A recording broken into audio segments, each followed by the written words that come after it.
Alright, twins, twinettes, twins, and B, you know what I'm saying? Good afternoon, good evening, you know what I'm saying? To all my twins, hope all my twins doing good. Hope you having a good day, my boy. But look, yeah, I seen this video pop up, you know what I'm saying, not too long ago, probably like a couple days ago, I think. Something like that.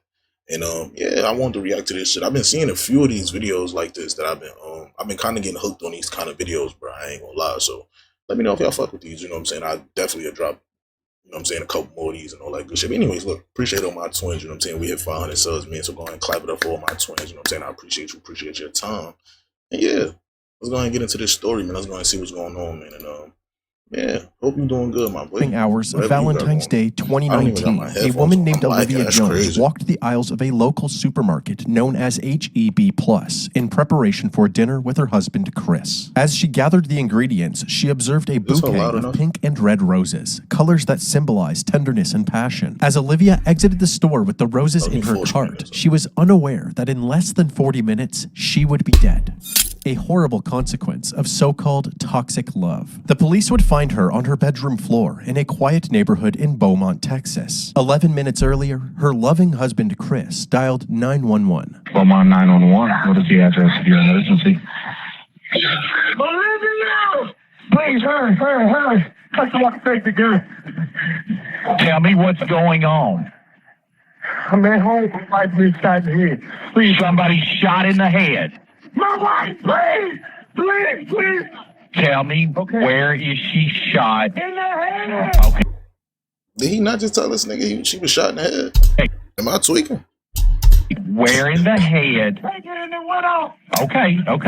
I want you to try to control the bleeding. As soon as the call disconnected, officers headed on their way to the Beaumont, Texas home of Chris and Olivia, located at 5575 Pine Bur Boulevard. At 8:55 a.m., they arrived. Officer Otis Butler was met by a familiar face, 40-year-old Christopher Ray Jones, who was visibly distressed. Officer Butler was close friends with Chris and his wife, Olivia. His body cam was rolling while Chris urged the officers to hurry into the house. She in my bedroom. Where's the gun? In the bedroom, broken down on the dresser. Come this way. Okay. Please, come this way. This way. Okay. Please. Olivia! As alluded to earlier, the officers made their way to the bedroom and found Olivia lying on the floor. Baby! Sir. Okay. Step back. What's up, Mr. Butler? I tried to take it. Get his. Mom! Olivia was found face down with a gunshot wound to the back of her head. Astonishingly, he did that, bro. To the back of the dome. Yeah, damn. And he knew the cop. I guess he knew the guy. He talking about something. What do you say to the cop? What's up, Mr. Butler? Nigga talking about what's up, Mr. Butler. He talking about what's up. Fuck you mean, what's up, nigga? I tried to take it. Get his. Fuck going on in here? Olivia was found face down with a gunshot wound to the back of her head. Astonishingly, she was still breathing. When the officers rolled her over, they discovered that the bullet had pierced through her right eye. The room she was found in was covered in blood, with spatter all over the walls. The paramedics arrived, and while they tended to Olivia, the police secured the area. Officer Butler had Chris walk him through the events leading up to the shooting. What happened? We had a disagreement. And I say, baby, if you're not working with me, you're working against me. I say, we've been doing this. My 19-year-old stepdaughter was 8. My 11-year-old was 1. I say, Olivia, we can't get it together. We can't be together. Okay. We got several. And I say, I just want a divorce. And her reaction was, she got the gun? I said, give me the gun.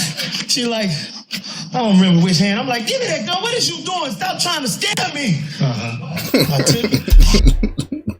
He talking about stop trying to scare me. Yo, we got several. And I say, I just want a divorce. And her reaction was, she got the gun? I said, give me the gun. She like, I don't remember which hand. I'm like, give me that gun. What is you doing? Stop trying to scare me. I took it.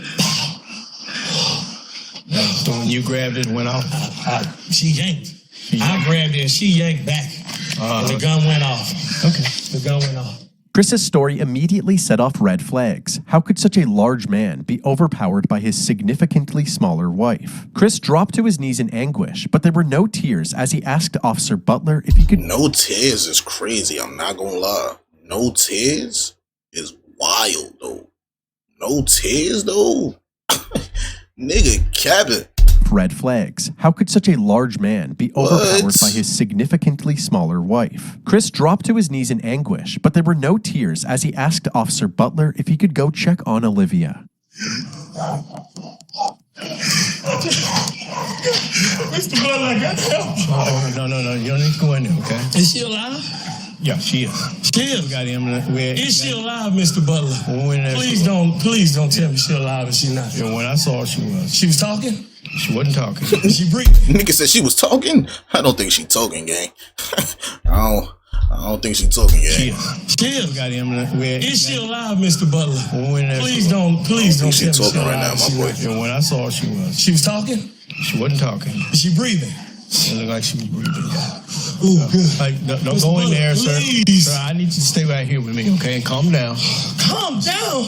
Upon learning that Olivia was still breathing, Chris's reaction seemed strangely devoid of relief or happiness. Another red flag for Officer Butler. Back inside the home, Olivia's wounds proved to be fatal, and just after 9 a.m., she was pronounced dead. Officers searched the rest of the home and noticed that in addition to the surveillance cameras installed on the exterior of the house, there were 2 more cameras mounted in the living room, monitoring the interior of the house as well. They also discovered the gun that Olivia was shot with, a 9mm pistol covered in blood.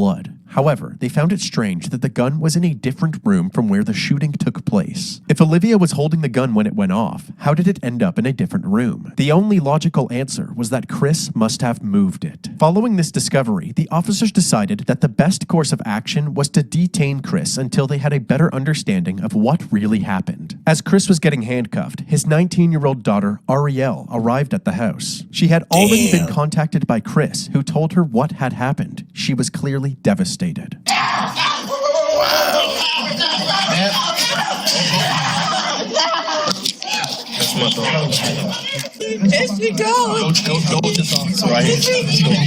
While the officers tried to console Ariel, Chris was escorted to the back of a police cruiser. Lead Detective Mendy Freeman and Sergeant Yvette Barrero of the Forensics Unit arrived at the residence and were immediately caught up to speed. According to him, she grabs a 9mm in their bedroom. And she did that. He claims he reached for the gun to try to get it from her. And when he reached for it, and they struggle over it, boom. At that moment, Olivia's sister Angela arrived at the scene, and Ariel once again broke out into hysterics. All of the evidence was collected and sent to the crime lab. Chris was brought down to the station where they took photos of his hands still covered in blood. They're waiting for the lead detectives. They're going to be the ones that actually interview. So. When the detectives finally arrived at the station, they started Chris's interview by asking him what caused the argument. He said that he felt as if Olivia wasn't pulling her weight in the relationship. I am very particular. If you heard that, that's true. I am very particular. You strive for the best for people. I work really hard, and I don't make excuses for myself, and I don't accept excuses for anybody else. After telling her that he wanted a divorce, she went to the bedroom and grabbed the gun. What did you say? Really? You serious? Really? This is not going to solve anything. Okay. You know, this is not, you do not want to do that. Put that freaking gun down before you make a mistake and hurt yourself. She was crying. She was crying. Chris handed over his cell phone, which had access to the home security camera footage. Say you want to access just that camera. You touch that. And that's just that camera. Okay. Go, you follow what I'm saying? So far. Let's go back to devices. Yes, sir. And everything is labeled. Carport, backyard, front door, back door, laundry room, inside garage, living room, kitchen.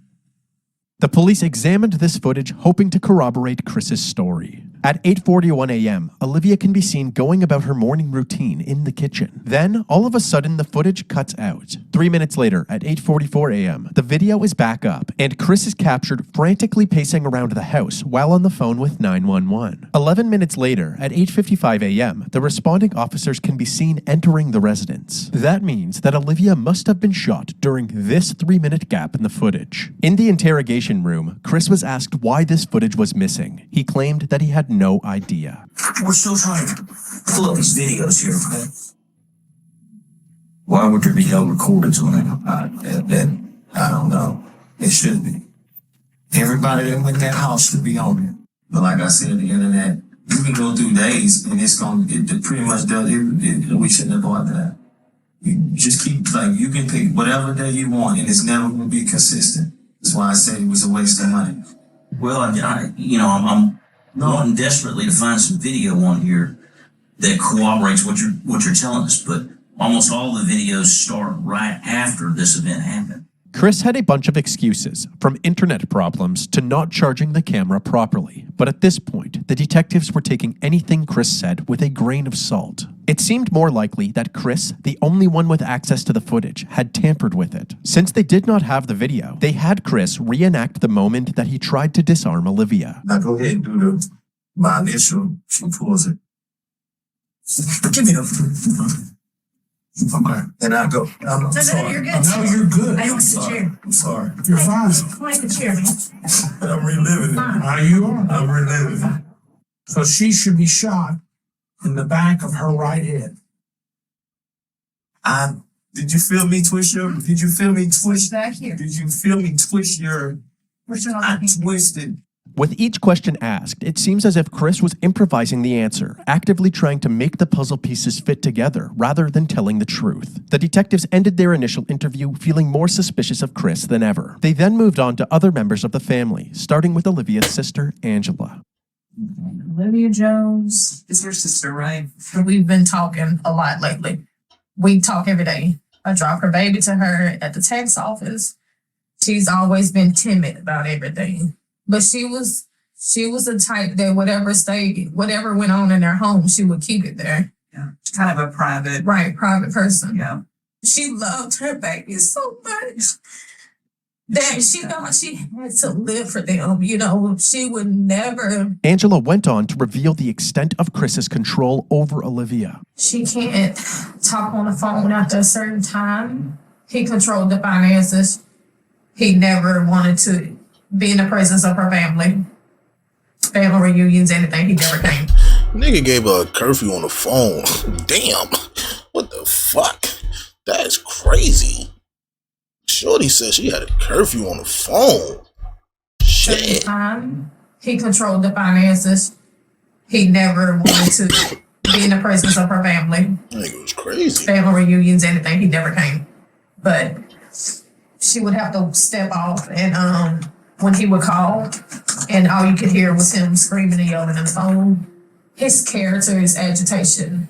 Like, his character is to be aggressive. I just don't get it. Because all she wanted, my sister was a married type. All she wanted was to be loved. Yeah. She loved love. Like, she loved her babies. She wanted to live for her babies. To make matters worse, Chris's ex-wife Letitia, who he initially met back in 1999, corroborated his pattern of controlling and aggressive behavior. I met Chris Jones in 1999. It was just like a constant fight. Like, he strangled me, choked me out, Damn. Drugged me through the house. My skin was missing off my back. One time he bit my hand. Nigga, you bite? What the fuck? Nigga say Shorty said she bit him. What? Nah, bro, that is OD. He doing too much. What's going One time on? he bit my hand. He had this bite marks in my hand. This was what it was. If the house not clean, he's told me that he would kill me if I was to ever leave him. Told me how he would do it. The reason I never said anything or went for help was because I was extremely in fear of my life. Because I knew and I felt in my heart that he would kill me. And most damning of all were the allegations made by Olivia's daughter Ariel during her interview. She explained what it was like living at the house with her mom and Chris. One time they were arguing and I heard her say she couldn't breathe. I would see bruises on her. It broke her down to the point where she believed what he said. You won't be nothing without me, stuff like that. Right. Everybody knows my mom. Everybody knows my mom. Everybody knows that we were her world. With each person interviewed, the allegations against Chris were stacking higher and higher. They doubled back with him, urging him to tell the truth about what actually happened to the missing footage. To be honest, I videos. I look guilty. No, if I deleted those videos, I look guilty. Not if you say right now, what you just said a while ago, I freaked out, I panicked, I did some stuff I shouldn't have done. Is that one of them? Yes. How many did you delete? I don't know. Honestly. Okay. I'm just afraid of being blamed for something I did do something that looks really bad on me. While the confession was a much-needed win for the detectives, there was still no trace of those crucial 3 minutes of footage. However, the detectives did their due diligence. They spent the days combing through all available footage from the house to see for themselves what daily life was like for the Jones family. In these recordings, the true nature of Chris and Olivia's relationship was on full display. Then you're gonna be looking stupid. Look at me. Look on the floor. Look on the floor. Look on the floor, Mike. Look on the floor. Look on the floor. Look on the floor. Look on that. Why is that like that? You're not paying attention. Wait, what I miss? Hold on. My bad, friends. Hold on. Was on full display. My fault. Then you're gonna be looking stupid. Look at me. Look on the floor. Look on the floor. Look on the floor, Mike. Look on the floor. Look on the floor. Look on the floor. Look on that. Why is that like that? You're not paying attention. Damn. Look, man. Hey, Leah. You wasn't worried about the son of a bitch a minute ago. That's your mother. Look at me like that, bitch. I'm not playing with you. Lazy. You want to do some shit, not enough? Give it here. You got all the goddamn answers. You don't do a goddamn thing around this. Right. Damn. This your ass, bitch. I was gonna be. That's clean dish. That's clean. I didn't want to. They fell on the floor, so I didn't want to reuse them. You look at it. You don't pay attention to what the fuck you doing. You all over the place, Olivia. You ain't got the chance to play no. Damn. Hold on the wall. Yo, this nigga is, he going crazy. I ain't gonna lie. Who's right going now? crazy. Harriet don't live here. It's you. It's always been you. Chris would take any chance that he could to bully Olivia, constantly putting her worth into question, even humiliating her in front of her own daughter. When I got the show ass, you didn't have a job. You collected unemployment. You just had off. If most men in this world want a woman that got what? You wouldn't be doing it if I wouldn't have got upset. You would have bagged that. Life would be so much easier for me if you start thinking. You do dumb because you don't think. This footage shed light on Chris's true colors and confirmed the allegations of abuse from Olivia's family. Detectives also looked into Chris's criminal records and discovered that he had a history of violent charges, including multiple assaults in 1996 and a domestic assault in 1998, which landed him in jail for a brief period of time. Even though they were still waiting for ongoing forensic analysis results, authorities believed that they had enough evidence to place charges against Chris. News this morning, a Beaumont man is now facing murder charges in a Valentine's Day shooting of his wife. Police say this man, Christopher Ray Jones, who worked as a correctional counselor at the Beaumont Federal Prison, killed his wife, Olivia. Chris was charged with first-degree murder and second-degree manslaughter in April of 2019. But unexpectedly, within 24 hours after being charged, he was released on a $150,000 bond and was put under house arrest with a GPS monitor. Now, a man charged with murdering his wife is back at their home. 40-year-old Christopher Ray Jones was arrested and charged with shooting his wife in the face on Valentine's Day. His bond was set at $150,000. He paid and is now out. Many taking to social media to voice their concerns, stating things like, "Can't believe he's out on a $150,000 bond. That's crazy. What's wrong with our system?" And, "Can't believe they would make his bond so low that he got out. He should not be walking the streets." While out on bail, Christopher was allowed to continue operating the Jones family business, a food truck called One Plate at a Time. The judge allowed Chris to work while out on bail since the food truck is directly beside his home. However, this decision was controversial amongst Olivia's family and the community. They knew Chris was the only person with Olivia at the time of her death, and they all seemed to believe that he had killed her. This food truck on Concord Road in Beaumont is a hot topic on social media. It's not generating rave reviews from many, but condemnation from a grieving family. I don't see how would anyone want to support someone who murdered their wife on Valentine's Day, which is a day that we are supposed to celebrate love. And the day that she was going to celebrate that with him, he decides to take her life. Chris's image was tainted even further when the results from the crime lab came in. The bloodstain patterns at the crime scene indicated that the gunshot wound could not have happened in the way that Chris described it. Additionally, investigators found no gunshot residue on Olivia's hands, indicating that there was no way she was holding the gun when it went off. There was, however, gunshot residue on Chris's hands and clothing. Despite all of the evidence pointing towards Chris, he pled not guilty to his charges. But before his trial would take place, Olivia's family held a gathering to honor her memory. This Valentine's Day, Praying for you. purple and red balloons filled Rogers Park. Purple means domestic violence, and red was one of our favorite colors. 1 year ago today, Joshua Simmons lost his sister. Valentine's Day was one of her favorite holidays. I would give almost anything to have her back right now. What's this year been like for you and your family? If you can wrap it up in one word, it would be frustrated. Frustrated with the fact that Jones isn't behind bars. Now the family wants to raise awareness for domestic violence, but more than anything, they want justice for Olivia. We want him to spend the rest of his life in prison, while my sister spent the rest of her life in the grave.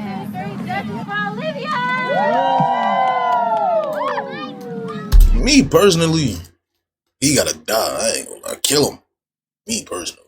But, they said they want him to be in jail for the rest of his life, so, While my sister spent the rest of her life in the grave.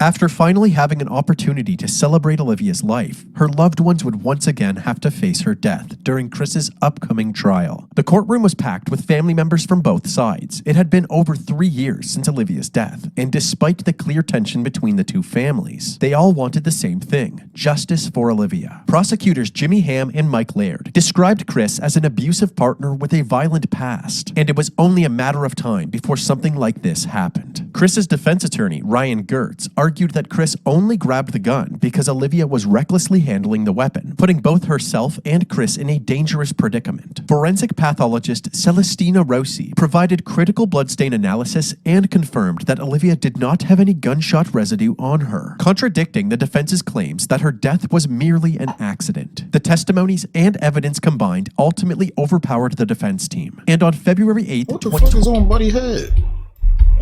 Contradicting the defense's claims that her death was merely an accident. The testimonies and evidence combined ultimately overpowered the defense team. And on February 8th, 2022, Christopher Ray Jones was found guilty for the murder of his wife, Olivia Jones. 1,118 days. That's how long Olivia Jones's family says they've waited for this moment. The moment when Olivia's husband, Christopher Jones, was found guilty of murder. Olivia died at the hands of her husband on Valentine's Day 2019, and instead of spending a lifetime behind bars, we elected to agree with the state to a 30-year sentence because of the potential risk of, an even higher sentence. In exchange, Christopher waived his right to appeal the conviction. After the judge handed down the sentence, Olivia and Christopher's 2 daughters took the stand. Looking directly at their father, they described the impact of Olivia's death. The youngest daughter, who was only 11 when her mother died, said, quote, "I'll forgive you one day, but right now I can't." Throughout the trial, the prosecution described a history of abuse that finally blew up. Defense attorney Ryan Getz argued a different version of events. I think that we'll never know what happened in that room. Ultimately, my impression from the jurors is that they just didn't believe Chris's version of events, and that really only left the one alternative. This was an emotional day for Olivia's family. As they were leaving the courtroom, I ain't gonna lie. W story though, bro. I'm not gonna lie. Shout out to Twin. I'm gonna go ahead and drop a sub on bro, so I can see some more of these shits. I ain't gonna lie. Anyways, let me know how y'all felt about man. Bro, I don't know what the fuck wrong with niggas. Like, I don't know what make people do shit like that. Like, what the fuck even like what go through your head to like do shit like that? Like, how does that even work, bro? Like, I don't know, bro. I ain't gonna lie, I don't know. Anyways, man, RP to her, man. Let me know how y'all felt about that, man. Go and drop a like, comment, subscribe, all that good shit, man. Like I say, man, appreciate all my twins. You know what I'm saying? All that good shit. Appreciate you. Appreciate your time. You know what I'm saying? Anyways, hope you're doing good, my boy. But look, I had a few more videos to do for y'all boys. So, you know what I'm saying? I'm gonna go and get out of here, man. I'm gonna see y'all niggas in the next one, bro.